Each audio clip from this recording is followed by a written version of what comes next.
16, 18. Yeah, thank you.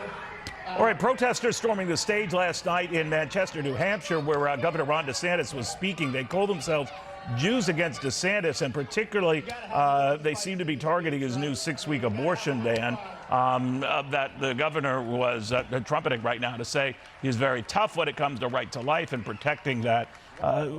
He's all right. The thing was settled very, very quickly. We have seen this sort of thing before, though, in these highly volatile times. Chris Sununu, the governor of that beautiful state, with us right now. Governor, I know you weren't there for this, but what do you make of this?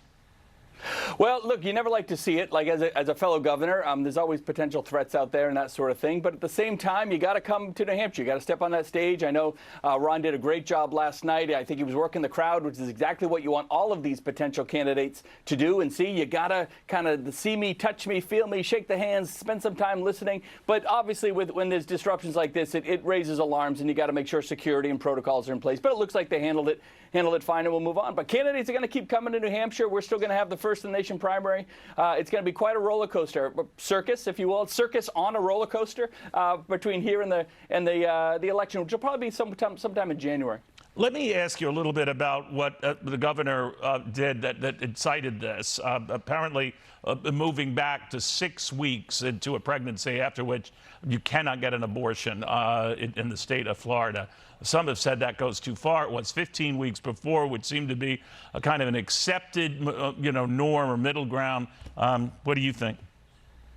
Well, look, my thing on this is it is really states taking over the issue now, right, after the Dobbs case. So right. Every state's going to be a little bit different. Some states will be 20 weeks or 24 weeks or 6 weeks or 15 weeks.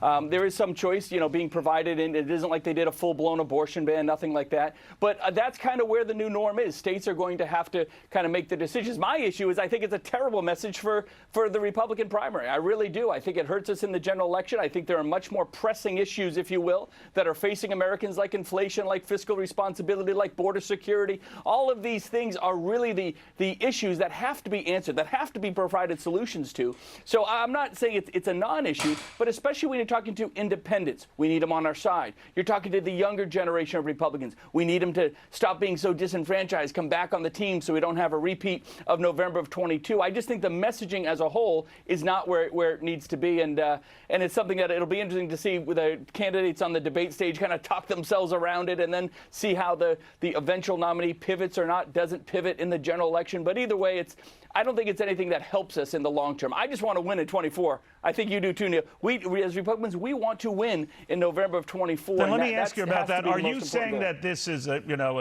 tough issue for Republicans here, dating back to the Supreme Court decision itself, or the way governors or others are maybe even hardlining that, in his case with the 6-week requirement?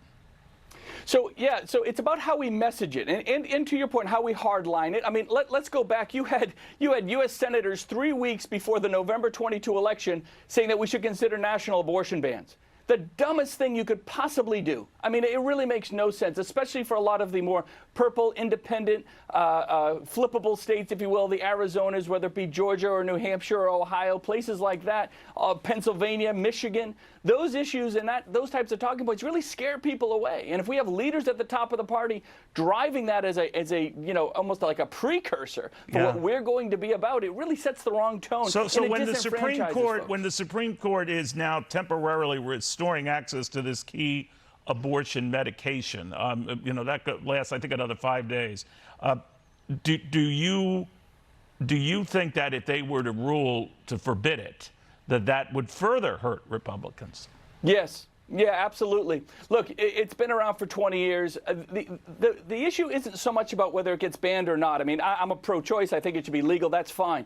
But it's all about these massive changes in precedent, right? Roe v. Wade, whether you agreed with it or not, there was a 50-year precedent there. There's a 20-year precedent with this thing. So now to the American public, it looks like Republicans are coming in and trying to massively change and blow up the system and all of this sort of thing. And you think it's hurting the party, bottom line? Without a doubt. Okay. Let me switch gears up. Mike Pompeo, as you might have heard, Governor, is about out of the race. It looked like he was going to join it. He's not. A lot of people are watching you and your travels, thinking that maybe you are considering a presidential run. Are you?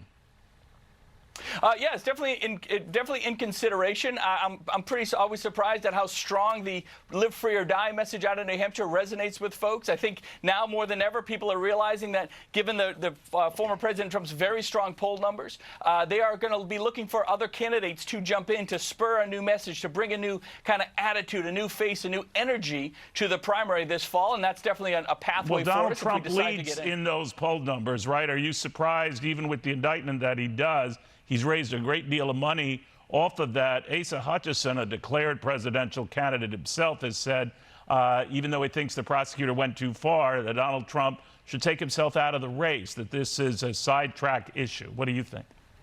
Well, we all know the indictment has pushed his numbers up. There's no doubt. It's actually made Donald Trump a victim. I mean, the guy is actually playing a victim card at this point, and it's working to his political. But again, there's so much to play. There's so much time for whether it's DeSantis or other candidates to get in. Myself, others will get in and really work, really talk to folks and listen and earn it.